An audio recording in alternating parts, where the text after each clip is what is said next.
Hello, hello, hello! Welcome back to Exotic Wine Travel. I'm your host, Matthew Horkey. So we just still have about 1 week left here in Serbia, but we're here in the north, in the Fruška Gora area, Sremski area, and we're here because this is one of our good friends, Bojan Baša, makes natural macerated amber wines here, a style that we like very, very much. So, Bojan, thank you for being on the show. I really, really appreciate it. Thank you for inviting me. Oh. So, first of all, let's talk about you in particular. When you were discovering wine and deciding which direction you wanted to go, why did you decide that you wanted to go into natural wine production? First of all, this is pretty much close to my personal philosophy, my life philosophy. The second, and I would say the most important thing, because I'd like to drink this type of wines. Yeah. But you had so many options to go. Was that the defining factor, or was there one person that influenced you that said, okay, this is the right way to do it? Yeah, in the certain moment when I started, actually, I met some guys from the Gorička Brda in Slovenia, also some guys from the Kolio, from the opposite side of the border, from the Italian side, and they made a pretty strong initial impact on me in which direction I have to go. Also, after 2 years from my beginning,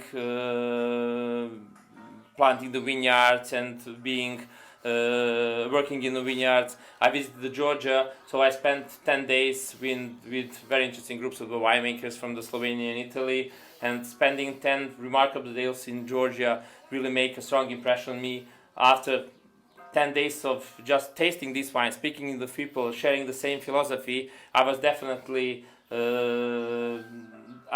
decided actually that this is the only way, and that I have to follow this direction. Yeah, and some beautiful wines right now. He makes a Pinot Grigio. They're not yet on the market because they're still aging, still experimenting, but really beautiful wines, really nice.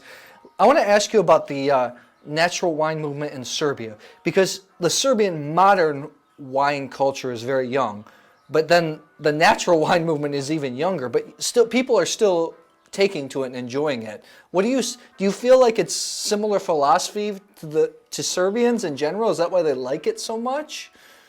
The wine is present in Serbia for more than 2,000 years, I would say. So we have a pretty long history and winemaking tradition. From the other side, the modern Serbian winemaking started, let's say, maybe 20 years ago, from the 1990s, when most of the new Serbian winemakers actually started to develop their businesses. As we all know, up to 70s and 18 years of the last century, in the more or less the whole world, most of the wines were the natural wines, because it was just not known the new technologies in the vineyard and also in the winemaking in the cellar. So everybody who made the wine actually made it a natural way. Yeah. Now we have a interesting situation when the natural wines are treated as something new, although this tradition and winemaking traditions on the natural way actually took some 8,000 years, which is not actually comparable with the last 40 or 50 years of the modern winemaking when we use the modern technologies. Regarding the Serbian natural wine market, I would say that it's still very, very young. It's still very, very small. Just a few people on the market started to investigate, to experiment with the old technologies. But it's fast-growing market niche, I would say.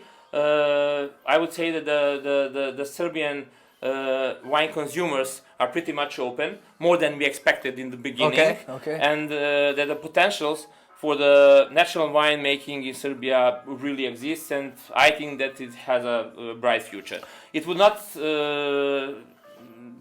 take, let's say, big part of the market, but definitely it will be one stable, persistent, and constant market niche. And I wanted to ask you, because we were talking about this earlier, a lot of the people that influenced you were making wine in Georgian Qvevri amphora. Why did you decide to use just wood and not use amphora or Qvevri?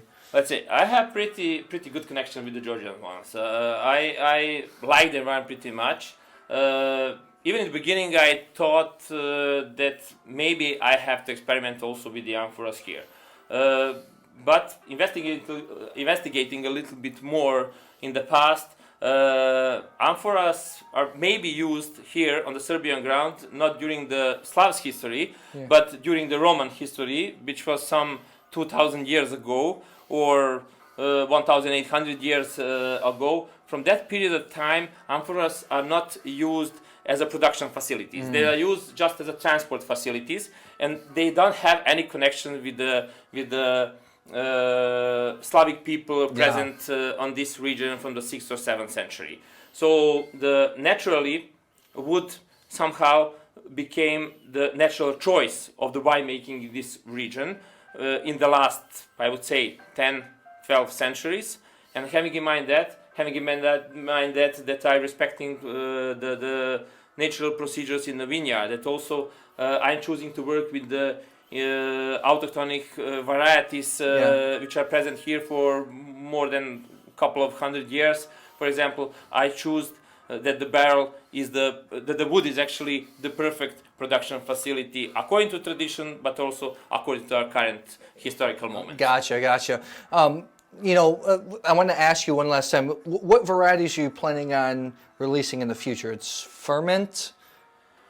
It's Tamjanika, it's Furmint, Morava is the next one, as a local, not autochthonic, but variety which was made here in Serbia, and also some other varieties, forbidden varieties like Sremska Zelenika, traditionally Grašac, which was present here, and we will see. We already counted 5 or 6 varieties, so for this type of the small winery, I think that this is quite enough. So you guys, if you come to Serbia, Bojan's wines will be commercial in a few years. Right now, the natural wine movement's small. It's Bekitski, Oscar Mauer, Imperator, and basically you. That's it, right?